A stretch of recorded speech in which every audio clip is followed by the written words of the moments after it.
پدر جان قلبی تنهایم یتیم است، دلم دل نیست یک گوری عظیم است.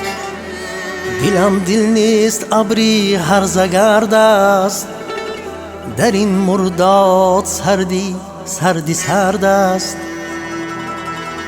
دلم را روی کف نازید و پر زد، صدایش در نیستانها شرر زد. دریغ استادی بی نظیرم، چی گویم از بزرگیش حقیرم. چون ابرم نامه سوگی بهارم، دلم خواهد همی بارم که بارم. ندارم زهره تا گویم ودایت، قسم بر بودنی بی منتهایت. داد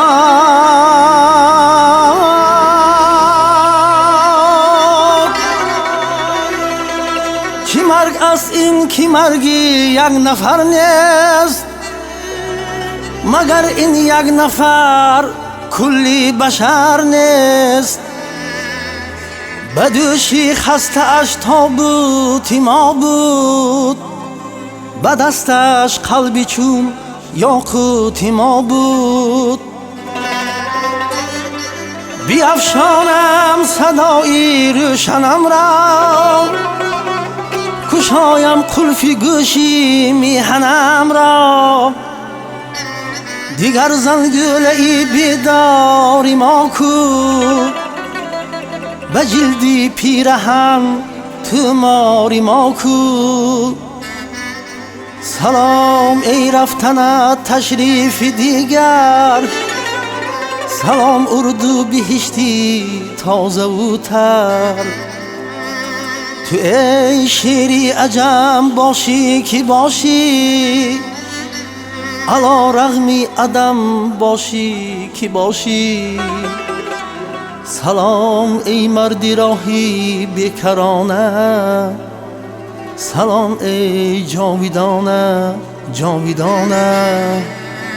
سلام ای مردی راهی بیکرانه، سلام ای جاویدانه جاویدانه.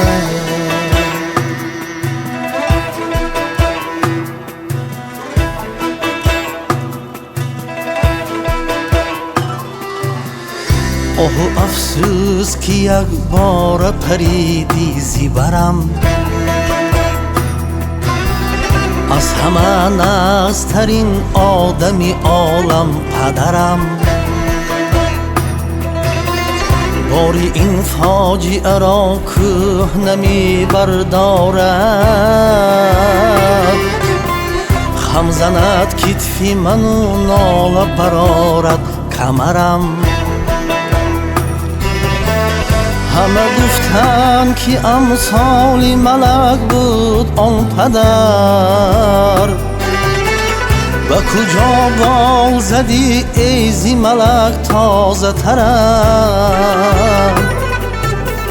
ای که هستی تو افشاگری لا اله بود، در نفسهای پسین نامی تو بر لب بیبرم. پدرم ای پدرم ای پدرم، آهو افسوس که یک بار پریدی زیبرم. پدرم ای پدرم ای پدرم،